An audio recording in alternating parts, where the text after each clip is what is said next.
Good morning, madlang people, mabuhay. Good morning, universe. For today's video, gusto ko pang pag-usapan natin ang isang taong minsan nang naging malapit sa akin. So, ang tao na ito ngayon ay hindi na malapit sa akin. Pag sure mayang, dinarinig nyo ba yung idiom na to cry wolf or don't cry wolf? To cry wolf, that's the idiom. So, ito pong taong ito, dati, kasi, anything na sinasabi niya sa akin, pinapaniwalaan ko. Ay, naku naman, Mayang, mapaniwala ka naman. Oo, pinapaniwalaan ko siya. Kung ano yung mga sakit na sinasabi niya, ayun, andyan ako kagad. Tapos, kung ano yung mga hinihingi niya, andyan din ako kagad. And, to make the story short, wala naman talaga akong short stories. Sabi pa ng asawa ko. Lahat ng mga stories ko are long, but I will try to make it short. So, nagtagal, or di nagtagal, sabihin ko na lang ganun. Kasi, in less than a year, ay naku po, niloloko pala ako. Ano? Ang ganito lang po.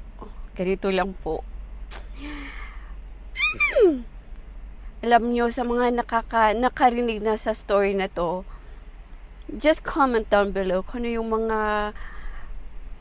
mga opinion nyo dito. Hindi, kaya ko lang kasi ito na pag-usapan ulit kasi ang dami kong pasikot-sikot, hindi man lang sabihin kaagad, direct to the point, go na Mayang. Nakita ko lang kasi kahapon ng hapon, may post itong taong ito na nagmamakaawa na twice ko binasa yun, pero para bang sa hindi na ako naniniwala sa kanya, hindi pumasok lahat. Ang point ko dito ay itong tao na to, nung noon na malapit ako sa kanya, marami siyang hinanaing na hindi pala totoo. And then, ako na may napaniwala. So, ngayon, nakita ko na naman siya sa wall ko, nag-post na naman siya something like, tulungan niyo ako, or sa konting pag-share and like or comment, something like that, ay matutulungan na sila. Dahil daw sa sitwasyon niya ngayon. I wanna know kung anong sitwasyon niya ngayon, pero sa kadahilanan na parang kilala ko na yung style niya, hindi na ako naniniwala. So ngayon, hindi po ako nag-react doon. Basta nabasa ko lang, and then I realized, hindi talaga maganda yung paano ko ba sabihin sa Tagalog? English na lang. Tapos basahin ko pa. O, diba? Tapos sabi dito, what is the moral of don't cry wolf?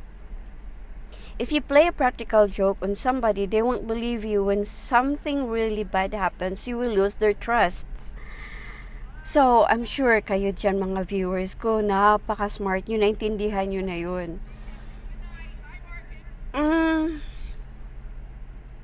I'm trying to hold my thoughts or my opinions na i-voice out siya lahat. Kasi ayoko pong makapagsabi ng masama sa taong ito. Kasi kahit masama na yung ginawa niya sa akin, ayoko pa din siyang suklian ng masama. Kaya lang sinishare ko lang ito kasi ang gusto ko lang dito, ang point ko lang dito, wag kayong magsabi na, like halimbawa na lang, sabihin nyo, ako'y nagkakasakit, tulungan mo ako. Tapos, nung tinulungan mo na, ay, hindi naman pala para doon yung binigay mo. Iba pala. Tapos ngayon, totoo na yung nararamdaman mo. Wala nang makikinig sa'yo.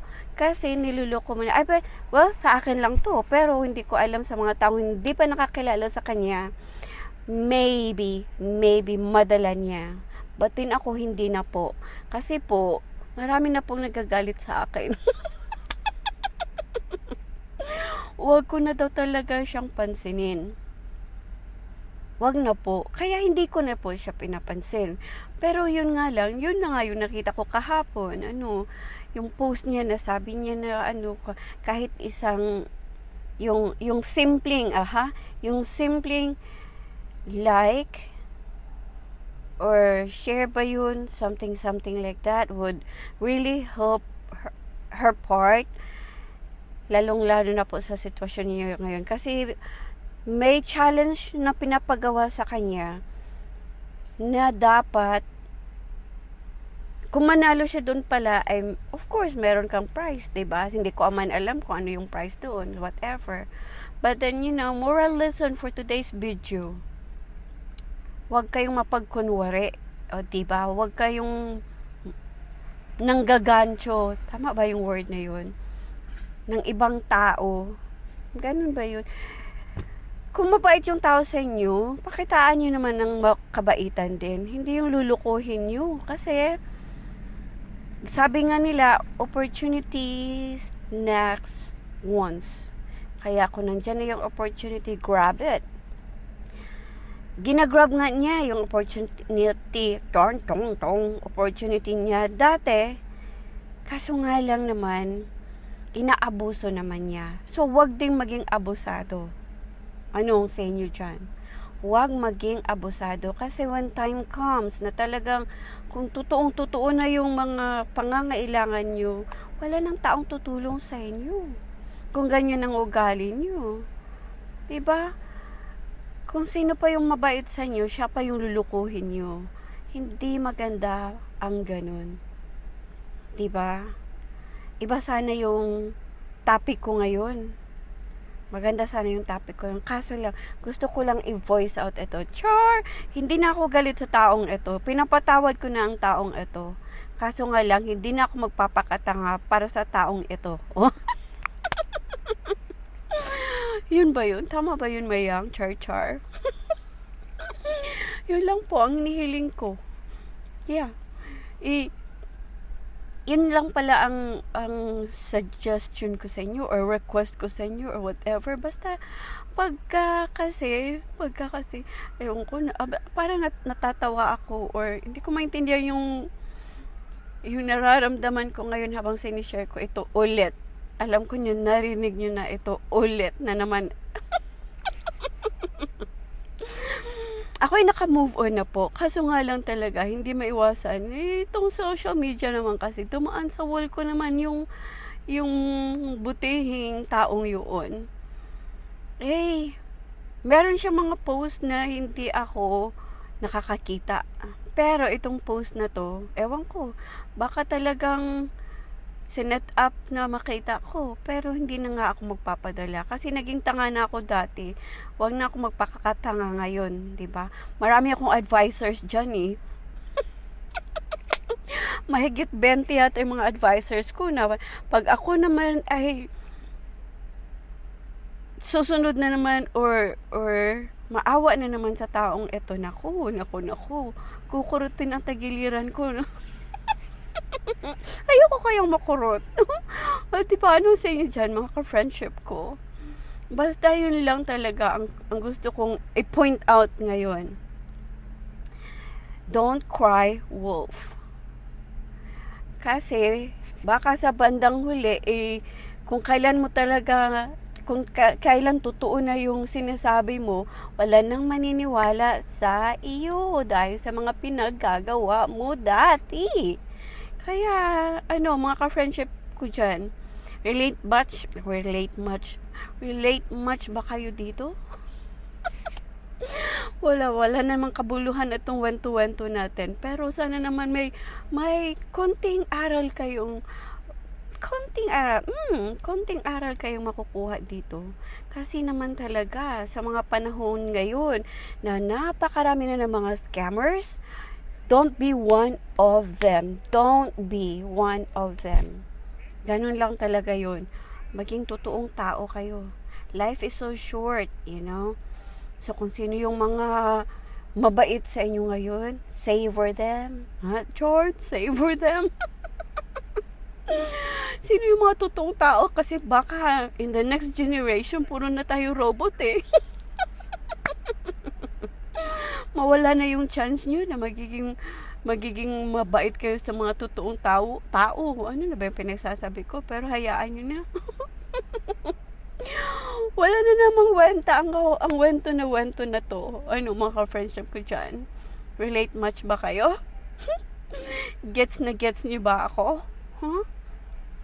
Now I can prove you na hindi na po ako magpapabudol.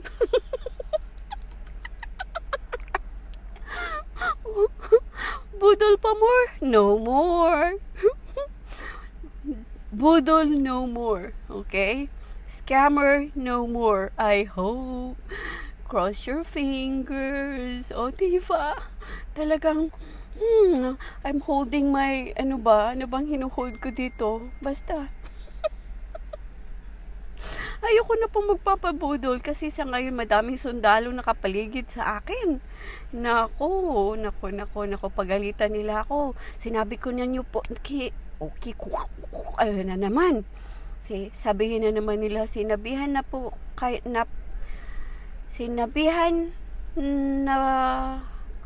whatever, yun na yun. Alala ko naman si Anli, papag-alitan naman ko ni Anli, sabihin na naman, bulunan man ako, ano. Hindi nagkagalit ang mga to. Mga close ko na kasi ito mga to eh. Kaya, biruan na lang kami, Kala ba naman, close ako sila, ano. Mga ano ko lang po to, mga online friends, diba? Social media friends, Ito mga taong to, mga sundalo ko. For today's video, ayun, ipagtatanggol nila ako, ganyan, di ba? But anyway, yun na lang, medyo napahaba na naman tong short story natin. At alam niyo naman, yung mga wento-wento ko ay walang kawenta-wenta. So hanggang dito nila muna tayo bago kayo maboard. So shoutout na lang sa iyo dyan kung sino ka man. Magpakabait ka kasi. Pero alam nyo, sana naman kung may tao pang tutulong sa kanya, magpakatino na siya doon. No? Kung ako sa kanya, magpakatino na ako. Kung totoo yung mga sinasabi niya, pero kung hindi naman bahala ka na sa life mo. Anyway, mga ka-friendship ko dyan, thank you for watching.